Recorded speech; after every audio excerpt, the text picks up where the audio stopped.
안녕하십니까. 오늘은 15과 벌써 마지막입니다. 한국 유학에 대해서 공부합니다. 오늘도 루이엔 선생님 나와 계십니다. 안녕하세요. 네, 안녕하세요. 반갑습니다. 벌써 마지막 시간이네요. 네, 그러게요. 벌써 마지막 시간이네요. 시간이 정말 빨리 지나갑니다. 저 선생님, 한국에서 유학을 하셨잖아요. 네. 그래서 유학하게 된 계기가 있다면요? 저는 학부 때 한국학과를 졸업했었거든요. 그래서 네. 한국에 대해서 관심 많이 가지고 있었고, 그리고 한국에 대해서 한번 더 공부하고 싶어서 한국에 왔습니다. 네, 그랬군요. 네, 선생님 한국에서 공부하신 지 꽤 오래되셨는데요. 이번 시간을 통해서 선생님의 그 쌓인 경험, 노하우 이런 것들을 여러분에게 전할 수 있는 그런 시간이 되기를 바랍니다. 네, 알겠습니다. 자, 그럼 시작해 볼까요? 자, 270쪽이네요. 자, 대학 입학 관련 어휘를 먼저 살펴보겠습니다. 자, 여러분처럼 외국인들은 한국에 유학을 올 때 어떤 전형 절차에 의해서 옵니까? 보통 외국인 특례 입학이라는 것으로 오게 됩니다. 자, 그래서 한국 사람들하고 좀 전형 방법이 달라요. 자, 그래서 먼저 할 때 여러 가지 그 절차가 필요한데요. 먼저 원서를 접수를 하죠. 원서를 작성해서 그것을 내는 것, 원서 접수이고요. 자, 그 다음에 그렇게 되면 그 서류를 가지고 전형을 합니다. 요즘은 입학 사정관 제도라고 해서 입시를 위해서 특별히 그 심사하는 위원들을 선발을 해요. 그래서 그 사람들이 서류를 다 심사를 하고 학생들을 뽑게 됩니다. 자, 그 다음에 필기고사를 보는 학교도 있는데 보통 외국인들은 필기고사는 보지 않습니다. 면접도 보지 않아요. 그냥 서류 전형으로 뽑는 경우가 많습니다. 자, 그렇게 되면 합격자를 발표합니다. 그래서 붙은 사람은 합격자 발표해서 이제 합격이라는 소식을 듣게 되고 떨어지면 이제 불합격 이런 소식을 듣게 됩니다. 자, 그 다음에 등록금 납부. 자, 합격을 했으면 이제 등록금 돈을 내야 여러분들이 그 학교에서 강의를 들을 수가 있겠죠. 자, 이번 달 말까지 등록금을 납부하시기 바랍니다. 이렇게 이메일을 받습니다. 자, 그 다음에 이어서 이제 여러 가지 증명사들이 필요해요. 여러분들 그 입학 원서를 낼 때 제일 중요한 게 이 재학증명서, 지금 나는 이 학교를 다니고 있습니다. 재학증명서고요. 졸업증명서는 내가 이 학교를 졸업했습니다. 보통 대학 졸업증명서가 필요하고요. 그 다음에 성적증명서, 성적증명서는 내가 대학 다닐 때 점수를 몇 점을 받았습니다. 이것을 증명하는 서류 중요하죠. 그 다음에 재직증명서, 만약에 회사에 다니고 있었어요. 자, 그러면 직장에 다니고 있습니다. 이런 증명서들을 냅니다. 자, 그래서 성적증명서는 원본. 이거는 학교에 돈을 내면 원본을 계속 진짜 오리지널 카피요. 그래서 원본을 몇 부든지 만들어줄 수 있으니까 제출을 할 수가 있죠. 그런데 여권하고 통장은 하나밖에 없으니까 그걸 내면 여러분들 사용할 수가 없잖아요. 그때는 사본, 복사한 것. 그래서 복사본을 제출하시기 바랍니다. 자, 그 다음에 이제 졸업을 하지 못했다면 재학증명서를 내거나 아니면 졸업을 곧 할 거예요. 그럴 때는 졸업 예정 증명서를 내지요. 자, 그래서 졸업 못했다면 졸업 예정 증명서를 제출하세요. 이렇게 얘기를 하고요. 그 다음에 대학 생활 관련 어휘를 살펴보겠습니다. 자, 교환학생이라는 게 나오는데요. 이거는 유학이라기보다는 한국에 있는 대학교에서 베트남에 학생들을 보내고 거꾸로 그만큼 베트남에 있는 학생을 한국에 보내고 이렇게 바꾸는 것, 이게 바로 교환학생입니다. 자, 교환학생의 좋은 점은 외국어도 배우면서 학점도 딸 수 있다는 것입니다. 자, 학점을 따다. 여러분 학교에서 일주일에 3시간을 들으면 3학점, 4시간 수업을 들으면 4학점 이렇게 해서 점수가 필요합니다. 그래서 보통 대학에서는 한 학기에 20학점, 17학점, 20학점 정도를 보통 학부생들이 들어야 돼요. 즉 17시간의 강의를 들어야 됩니다. 그때 학점을 듣고 그 점수를 받는 것을 우리가 학점을 따다 이렇게 얘기를 합니다. 자, 그 다음에 수강 신청 관련 어휘인데요. 여러분 대학에서 생활할 때 먼저 듣고 싶은 수업을 수강 신청해야 돼요. 자, 수강 신청을 하는데 그 중에서 제일 필수적으로 꼭 해야 되는 것은 전공 필수. 전공 중에서 이건 꼭 들어야 돼요. 이건 전공 필수 전필이라고도 합니다. 한국어 문법론은 전공 필수 과목이니까 듣지 않으면 졸업할 수 없어요. 그래서 이거 안 들으면 전공 필수 꼭 들어야 됩니다. 그래서 잊어버리지 않도록 조심하시고요. 그 다음에 여기서 전공 선택. 이거는 여러분들이 꼭 들어야 되는, 졸업하기 위해서 꼭 들어야 되는 전공학점이 있어요. 그 중에서 전공 필수는 꼭 들어야 되고, 전공 필수가 이 전공학점을 다 채우지 못해요. 나머지는 전공 선택 과목에서 여러분들이 이 과목을 들어서 점수를 채워야 됩니다. 전공 선택 과목을 포함해서 총 27학점. 그렇죠. 아까 말한 학점입니다. 그래서 27학점을 들어야, 27학점을 따야 졸업을 할 수가 있습니다. 이렇게 학점은 들어야 되는 시간에 대해서도 학점이라고 하지만, 여러분이 시험을 보고 나면 점수하고 그 다음에 A, B, C, D 이렇게 어떤 등급이 나오죠. 이런 것도 A 학점, B 학점 이렇게 해서 잘 받으면 A 학점을 받고, 못하면 이런 것도 받죠. F 학점. 이거는 이 수업은 안 들은 것과 같으니까 다시 들어야 됩니다. 그래서 이럴 때도 학점이라는 단어를 씁니다. 그래서 뜻이 두 가지가 있어요. 그래서 이 점에 유의하면서 한번 배운 단어들을 사용해서 문장을 만들어 보시죠. Vâng, bây giờ chúng ta sẽ dùng một số từ vựng vừa học chúng ta đặt câu các bạn nhé. Đầu tiên là chúng ta đặt câu với chữ 졸업 증명서 và 성적 증명서. Những ứng cử viên phải nộp bằng tốt nghiệp gần nhất và bảng điểm. 지원자들은 최종 학교 졸업 증명서와 성적 증명서를 제출해야 한다. nộp, 제출하다 là nộp ra đó. 전공 필수, 재수강. Nếu thi rớt môn học chuyên ngành bắt buộc thì phải học lại. 전공 필수 과목에 떨어지면 재수강해야 한다.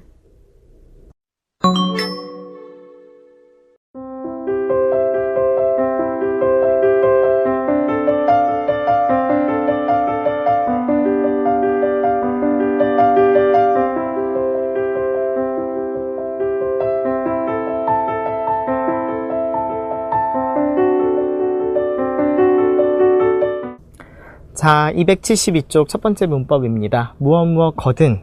거든요, 알거든요. 이 거든요가 아니고요. 자, 김 교수님이 오시거든 하고 다음 문장이 와요. 모시고 갈게요. 자, 김 교수님이 오시거든, 모시고 갈게요. 무슨 뜻인 것 같아요? 네, 맞아요. 김 교수님이 오시면. 자, 다른 말로, 비슷한 말로 오시면. 모시고 갈게요. 자, 그런데 오시면하고 오시거든하고는 조금 차이가 있어요. 오시거든은 김 교수님이 오실 거예요. 누가 알고 있습니까? 이야기하는 사람도 알고 있고 듣는 사람도 알고 있습니다. 이렇게 둘 다 이 사실을, 앞의 사실을 둘 다 알고 있을 때, 이것을 전제로 뭐뭐 하면이라고 얘기할 때는 오시거든을 쓸 수가 있어요. 근데 말하는 사람이나 듣는 사람이나 둘 중 한 사람이 모르면 그 사실에 대해서는 거든을 쓸 수가 없습니다. 자, 다음 예문 한번 볼까요? 한국에 가서 박 선생님을 만나거든. 한국에 가서 박 선생님을 만날 거라는 걸 말하는 사람, 듣는 사람 둘 다 알고 있죠. 만나거든. 저 대신 안부 좀 전해주세요. 네, 꼭 전해드리겠습니다. 자, 알겠습니까? 그래서 뜻은 오시면, 뭐 만나면 이란 뜻이지만 둘 다 알고 있을 때 쓴다는 점 여러분들이 주의를 하시고요. 그렇다면 이거, 비가 그치거든 출발했어요. 출발합시다. 어떤 게 맞을까요?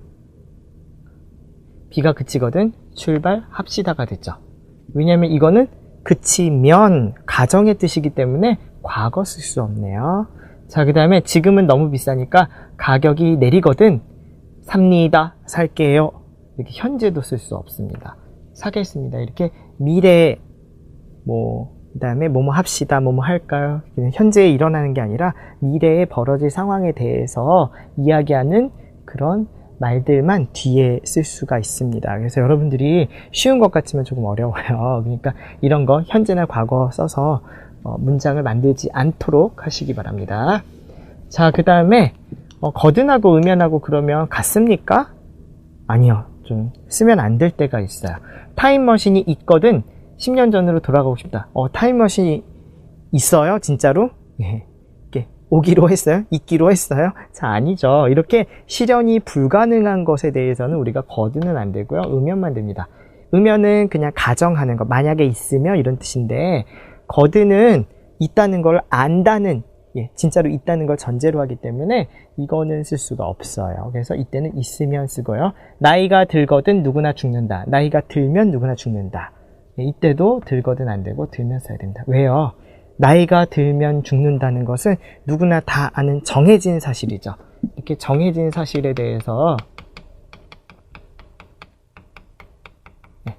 말하는 사람, 이야기하는 사람 둘 다 알고 있지만 딱 정해졌어요. 누구나 뭐 변하지 않는 사실이에요. 자, 이런 것 정해진 사실에 대해서 이야기할 때는 우리가 면을 쓰지 거든을 또 쓰지 않아요. 그래서 이 두 가지 또 주의하시고요. 주의해야 될 게 좀 있네요. 자, 그러면 잘 이해하셨으면 문장을 한번 만들어 보면서 확인해 볼까요? Vâng, các bạn đã hiểu cấu trúc ngữ pháp thầy vừa giảng chưa ạ? Bây giờ chúng ta sẽ đặt câu các bạn nhé. Chúng tôi quyết định đợi một chút nữa, nếu hết mưa thì sẽ xuất phát. 조금 더 기다렸다가 비가 그치거든 출발하기로 해요. Nếu một mình anh có thể làm được thì anh thử làm một mình đi. 혼자서 할 수 있겠거든 혼자 해보세요. 자, 이어서 이라든가 라는 문법인데요. 자, 전공 선택이라든가 유학과 같은 일은 신중하게 결정해야 됩니다. 이런 예문이 있어요. 자, 전공 선택이라든가 유학. 무엇인 것 같아요? 전공 선택, 이나. 네. 이거 아나가 아니고 이나네요. 예, 이나. 예. 전공 선택, 이나, 유학과 같은 일은 신중하게 결정해야 합니다. 뜻은 이나예요. 예, 그런데 이라든가를 쓰면 첫 번째로 좀 예를 들어서 이런 뜻이 좀 있습니다. 예를 들어서. 예, 예를 든다는 느낌이 있고, 그다음에 이라든가를 쓰면 이나보단 조금 예를 들 수 있는 게 많은데 내가 이것만 얘기를 한다. 그런 뜻이 있어요. 그래서 조금 나열하는 듯한 느낌, 예를 들고 그다음에 나열하는 느낌을 살릴 수 있는 게 바로 이라든가입니다.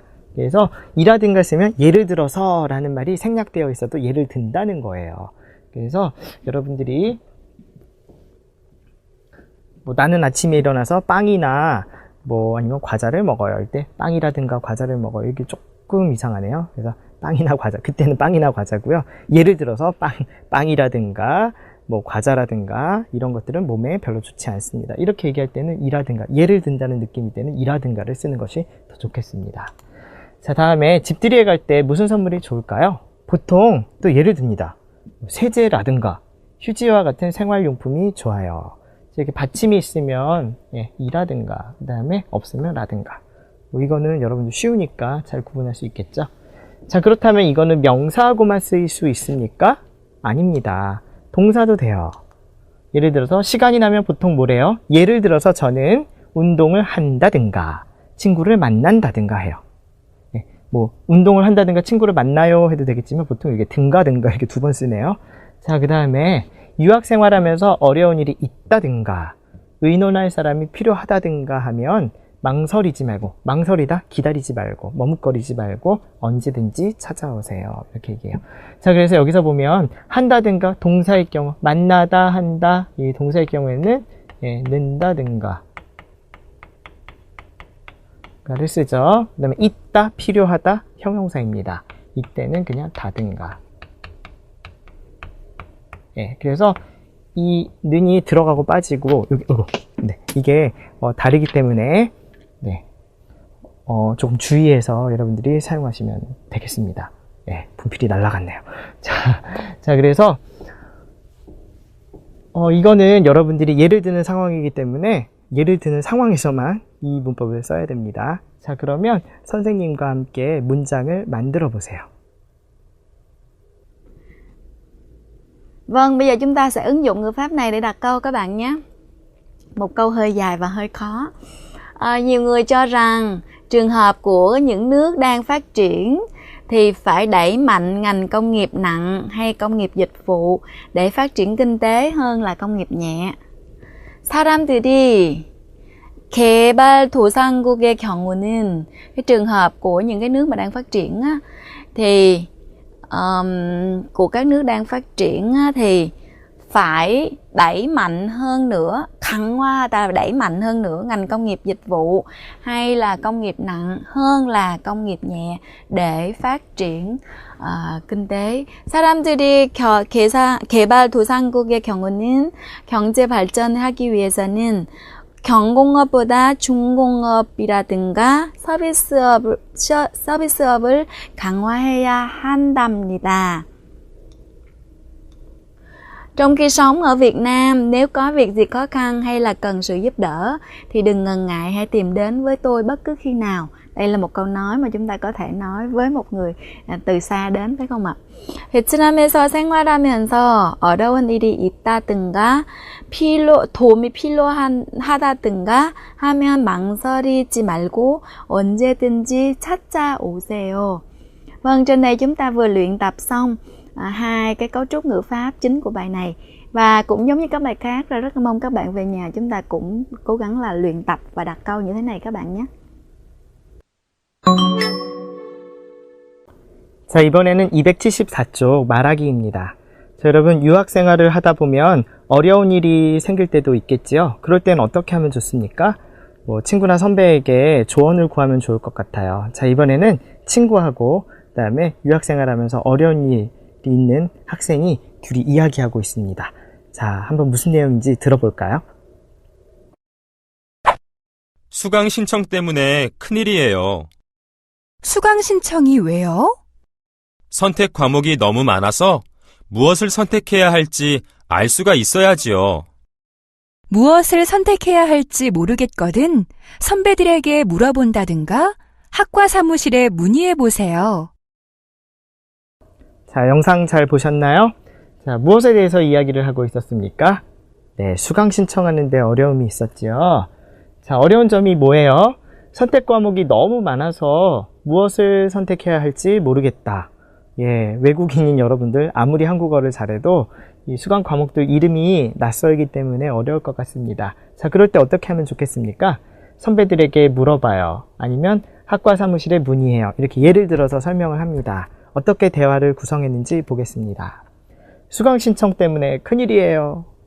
예, 한국 사람들도 그렇지만 큰일이야. 정말 큰일이죠. 이렇게 얘기를 합니다. 수강 신청이 왜요? 선택 과목이 너무 많아서 무엇을 선택해야 할지 알 수가 있어야지요. 알 수가 있어야지. 이거 무슨 말이야? 알 수가 없어요. 예, 이걸 알 수가 없어요 보다는 알 수가 있어야지요. 이렇게 얘기하면 강조하는 뜻이 있습니다. 알 수가 없다는 뜻이에요. 자, 무엇을 선택해야 할지 모르겠거든. 예, 너도 모르고 나도 모르고, 그죠? 모르겠거든. 선배들에게 물어본다든가, 그죠? 학과 사무실에 문의해 보세요. 그죠? 그래서 선배들에게 물어본다든가, 예를 들어서, 그죠? 학과 사무실에 문의해 본다든가 해보세요. 자, 이렇게 얘기를 했어요. 대화 좀 짧은데 어때요? 여러분들 쉽게 할 수가 있을까요? 다시 한번 대화 영상 보시겠습니다. 수강 신청 때문에 큰일이에요. 수강 신청이 왜요? 선택 과목이 너무 많아서 무엇을 선택해야 할지 알 수가 있어야지요. 무엇을 선택해야 할지 모르겠거든 선배들에게 물어본다든가 학과 사무실에 문의해 보세요. 자, 이어서 1번 문제 한번 보겠습니다. 이번에는 전공 수업이네요. 전공 수업에서 어떤 문제가 있습니까? 교수님 말씀이 너무 빨라서 수업을 잘 알아들을 수 없다. 네, 저도 좀 말이 빠른 편인데 어때요? 제 말도 이해하기 어렵습니까? 네, 한국에서는 어떤 교수님은 말씀이 정말 빠르십니다. 그래서 그럴 때는 굉장히 듣기가 어렵겠죠. 어떻게 하면 좋을까요? 미리 예습을 좀 합니다. 아니면 한국 친구와 같이 복습을 하다. 그래서 역시 예습 복습하라는 이야기네요. 자, 그러면 여기에 주어진 내용을 가지고 대화를 한번 만들어 볼 텐데요. 제가 A 읽겠습니다. 여러분 B로 대답해 보세요. 자, 준비됐나요? 시작합니다. 전공 수업 때문에 큰일이에요. 교수님 말씀이 너무 빨라서 수업을 알아들을 수가 있어야지요.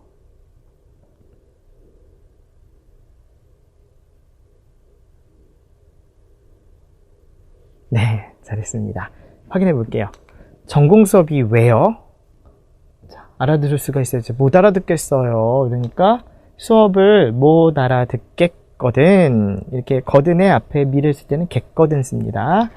미리 예습을 한다든가 아니면 한국 친구와 같이 복습을 해보세요. 뭐 주어진 내용 그대로 옮기는 거니까 어렵지 않았죠?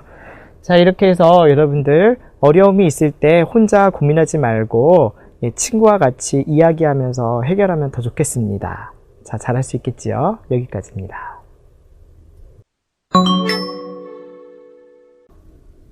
Vâng, tiếp theo sau đây là phần đọc hiểu. Xin mời các bạn xem bài số 2, trang 281. 이색학과에 대한 글 읽기. Bây giờ chúng ta sẽ đọc về một cái bài nói về những cái khoa mà nó lạ đó các bạn. 커피 전문가를 양성하는 바리스타 학과. Barista là một cái từ, barista là một cái từ hình tiếng Ý á. Nó bắt nguồn từ cái chữ là cái người mà chế biến tại quầy á. Thì cái khoa barista 양성하다 thường á thì bồi dưỡng nhân tài hoặc là dạy làm cái gì đó mà mình đào tạo, mình có thể là đào tạo ra những chuyên gia cà phê, những chuyên gia làm cà phê. 미국 의사 자격 시험에 응시할 수 있는 글로벌 의학과. Và cái khoa y toàn cầu có thể ứng thí và kỳ thi lấy bằng bác sĩ ở Mỹ. 인간의 심리나 복지 등을 다루는 Human Care 학과. Cái khoa mà chăm sóc con người, mà làm những cái việc phúc lợi hay là tâm lý của con người. Cruise 승무원을 양성하는 cruise 승무원 학과. Cruise là tàu thuyền du lịch đó. Cái khoa mà khoa tàu thuyền du lịch để mà đào tạo ra những cái tiếp viên trên tàu. 우리나라의 전통 발효 음식의 디자인과 의학 등 인문 자연 과학 분야를 한데 묶는 발효 융합 학과. Cái khoa mà 발효 có nghĩa là lên men á, 융합 là hội tụ gom lại về một nơi những cái lĩnh vực về khoa học tự nhiên và nhân văn như là y học hoặc là thiết kế trong cái thức ăn lên men truyền thống của Hàn Quốc.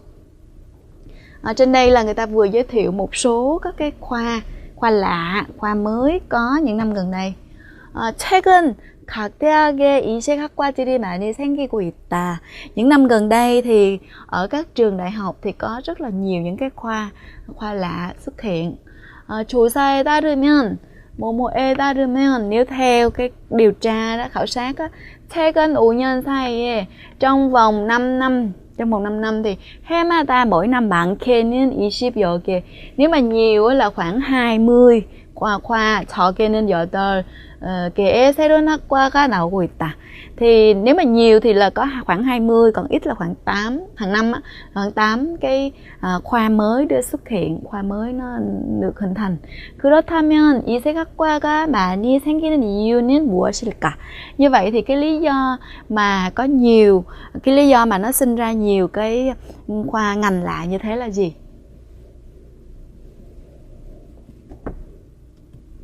첫째, lý do đầu tiên, 이색학과들은 những cái khoa mà lạ như thế, 최근 부상하고 있는 경향을 발빠르게 반영하고 있다. 최근 부상하고 있는 경향 có nghĩa là những cái khuynh hướng nổi lên á, để mà 반영하다 đáp ứng, phản ánh nhanh với lại cái khuynh hướng, đáp ứng nhanh với cái khuynh hướng đang nổi lên của hiện nay. 이색학과는 những cái khoa lạ đó, 사회 변화에 맞춰 theo nhịp thay đổi của xã hội, 실용성을 강조하고 있다는 의미다. Nghĩa là những cái khoa lạ, khoa mới nó đáp ứng theo cái sự thay đổi của xã hội, cũng như là nó nhấn mạnh cái 실용성 là cái tính thực dụng, có cái tính thực dụng của nó. 둘째, cái thứ hai, 더 전문화되고 세분화된 인력을 요구하는 현대사회에서는, ở trong xã hội hiện đại là luôn đòi hỏi cái nguồn nhân lực là nó cụ thể hóa cũng như là chuyên môn hóa. Thì 전문성이 중요하면, nên là cái 전문성 là cái tính chuyên môn á, nó quan trọng. 이를 위한 이색학과가 필요하기 때문이다. Do vậy nên là nó phải có những cái có những cái khoa mà nó đặc biệt, nó lạ như vậy để mà đáp ứng được cái nhu cầu của xã hội. 삭제. Và cái thứ ba nữa là 이색학과는 những cái khoa lạ như thế này, 기존의 학과들이 다루지 못하는 틈새 영역에 대한 시도라고 볼 수 있다. Và cái thứ ba nữa là những cái khoa lạ này á, nó là một cái sự thực nghiệm về những cái lĩnh vực mà nó còn trống, mà những cái khoa truyền thống khác chưa có đảm bảo, chưa có đạt được, mà giống như nó có những cái khoảng trống còn thiếu thì nó bổ sung vào.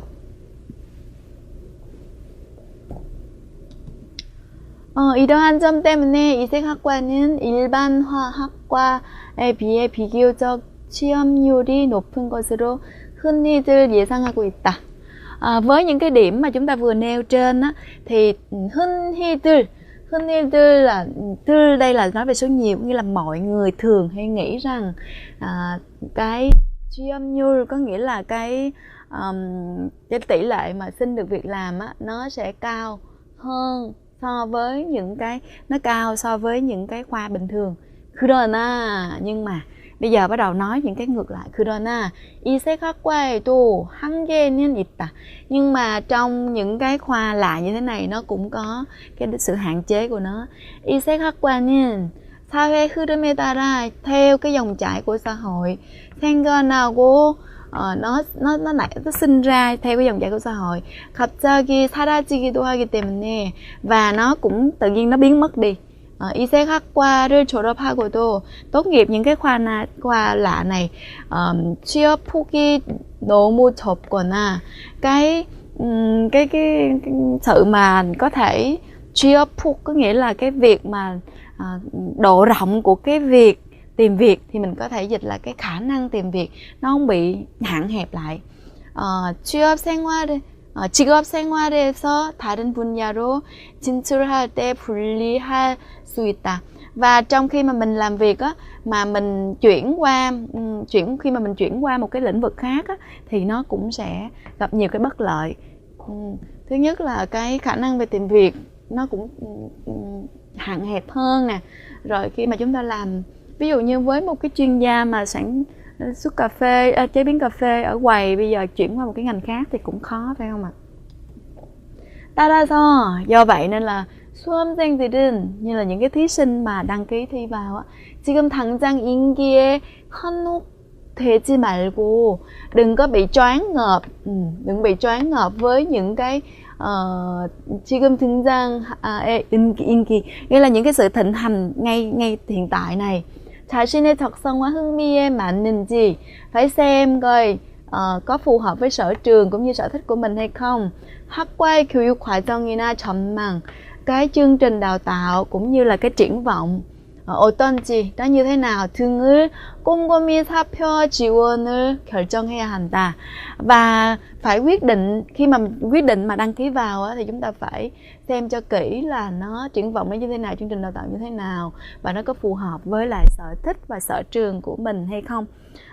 Vâng, trên đây chúng ta vừa đọc xong một cái bài liên quan đến những cái khoa mới xuất hiện trong thời gian gần đây. Khoa mới thì cũng tốt, nhưng mà chúng ta phải xem, khi mà chọn lựa thì chúng ta phải nhớ là kiểm tra kỹ, giống như trên bài vừa trình bày, nghĩa là những cái triển vọng của nó cũng như là có phù hợp với mình hay không.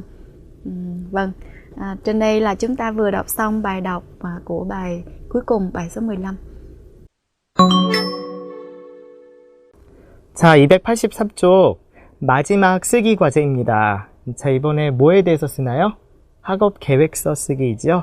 자, 여러분 이제 5권 정도 마쳤으면 여러분들 한국에 뭐 석사과정으로 입학할 정도의 한국어 실력을 갖췄다고 볼 수가 있습니다.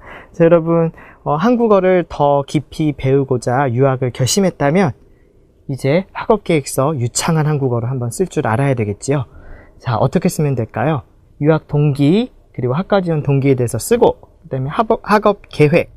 나는 유학하면 1학년 때 뭐하고 2학년 때 뭐하고 이렇게 할 것이다. 좀 구체적으로 쓰고, 졸업 후의 계획. 나는 졸업하고 나서 무엇을 할 것이다. 이렇게 해서 하나의 완성된 글을 쓰면 좋을 텐데요. 자, 여태까지는 우리가 한국 사람들이 쓴 글을 보기로 살펴보았는데요. 이번에는 여러분과 같은 유학생이 쓴 글을 보기로 보여드리겠습니다. 자, 먼저 이 사람은 유학 동기, 학과 지원 동기를 이렇게 썼습니다. 제가 한국에 관심을 갖게 된 건 고등학교 때부터입니다. 저는 고등학교에서 한국어를 처음 배웠는데 처음 배우는 언어였지만 의외로 쉽고 재미있게 배울 수 있었습니다. 의외로 쉽고. 자, 그래서 의외로라는 것은 생각한 것과 다르게 라는 뜻입니다. 뜻밖의 라는 말로도 써요. 뜻밖의. 예, 같은 말이고요. 그리고 선생님께서 소개해 주시는 한국 문화도 아주 재미있고 신기했습니다. 그래서 한국에 관심을 갖게 되었고 고등학교를 졸업하면 한국으로 유학을 가야겠다는 생각을 했습니다. 무엇을 해야겠다는 생각을 했습니다. 자, 그래서 결심한 동기에 대해서 좀 썼습니다. 여러분들은 한국어에 어떻게 하다가 관심을 갖게 되었습니까? 뭐 한국의 드라마, 뭐 음악, 그런 사람들도 많지만 아니면 그냥 취미로 한국어를 시작했는데 재미가 붙었다 라든지 여러 가지 상황이 다를 것 같습니다. 자, 그래서 그것을 생각해 보면서 동기에 대해서 써보십시오. 자, 그 다음에 학업 계획을 씁니다.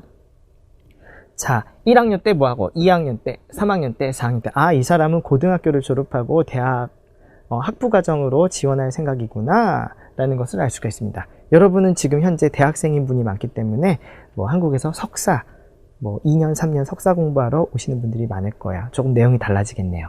자, 1학년 때는 대학 생활에 적응하는 시기로 학점 관리에 신경을 쓰겠습니다. 이거 왜 노란색일까요? 중요합니다. 교수님들 공부 열심히 하는 학생들 좋아합니다. 그래서 학점을 관리하겠다. 얼마나 예쁩니까? 뽑아주고 싶겠죠? 자, 그래서 이런 문장은 아주 필수적으로 꼭 쓰셔야 됩니다. 그리고 그동안 한국어 공부에 전념하느라고, 전념? 다른 말로 몰두?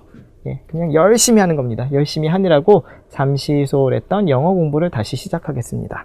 사실은 한국어도 열심히 해야 되지만 뭐 한국 사람들 영어 공부 굉장히 열심히 합니다. 그리고 여러분들 대학을 졸업하기 위해서 한국어뿐만 아니라 영어도 조금 잘 해야 되는 경우가 많아요. 그래서 영어 공부도 같이 하셔야 될 것 같아요. 자, 그리고 2학년, 3학년은 너무 길어서 생략을 하고요.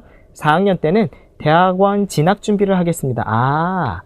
이 사람은 4학년까지 4년을 공부한 후에 대학원에 가겠구나. 이걸 알 수 있겠죠.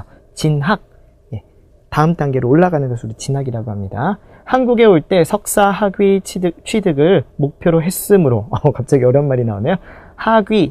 학위는 여러분들 졸업장 같은 거죠. 자, 그런 것을 받는 겁니다. 취득하는 것을 목표로 했기 때문에 대신 의무로를 썼네요. 문어로 이렇게 어려운 문법도 조금 써주는 게 좋겠고요. 전공 공부를 열심히 하여서 대학원 시험 준비를 하겠습니다. 아주 대단한 학생인 것 같아요. 공부를 열심히 하겠다. 유학을 오는 거니까 뭐 등록금도 아깝고 공부 열심히 해야 되겠죠. 자, 마지막으로 졸업한 후의 계획. 여러분들의 계획은 어떻습니까? 자, 이 사람은 졸업 후에는 대학원에 진학하겠습니다. 대학원에 진학하여 언어학을 전공하고 싶습니다. 언어학 전공하려고 하는구나. 석사학위를 받은 후에는 고향으로 돌아가서 먼저 전공을 살릴 수 있는 직장에 취업을 하여 석사학위 받으면 계속 한국에 취직하는 게 아니라 고향으로 돌아가서 취직을 하겠구나. 그 다음에 경험을 쌓고 싶습니다. 그래서 여러분 경험이란 단어를 사용할 때는 쌓다라는 동사와 같이 씁니다. 그래서 경험을 쌓고 싶습니다. 그 다음에 취업할 경험 쌓은 데는 또 뭐랄까요? 그것에 대해서 써도 좋을 것 같은데요. 여러분 이렇게 보기로 어떤 한 학생의 공부, 학업 계획, 그리고 졸업 후 진로까지 이렇게 살펴보았습니다. 여러분 각자 모두 상황이 다를 것 같아요. 그래서 여러분 솔직하게 쓰는 것이 가장 중요하고 무엇보다 한국에 왔을 때 열심히 공부하겠다. 그걸 좀 구체적으로 이렇게 쓰시면 그걸 읽는 분들이 굉장히 좋아하실 것 같습니다. 자, 어때요? 도움이 되셨습니까? 이렇게 해서 모든 쓰기를 살펴보았는데요. 여러분 학업 계획서를 잘 써서 나중에 한국에 오게 된다면 꼭 그 원하는 학교에서 공부할 수 있는 기회를 잡으시기를 바랍니다. 자, 여기까지입니다. 한국의 문화탐방, 외국인 유학생을 위한 교육 서비스. 한국으로 유학 오는 외국인 유학생이 점차 늘고 있습니다. 이러한 외국인 유학생 증가율은 OECD 회원국 중 가장 높은 것으로 나타났죠.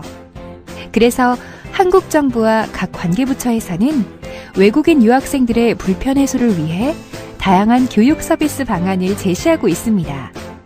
먼저 유학생들의 생활 여건 개선을 위해 각 대학의 유학생 기숙사 설립을 지원하고 대학 입학부터 출국까지 유학 전 과정을 온라인에서 원스톱으로 서비스하는 한국 유학 종합 시스템을 운영하고 있는데요.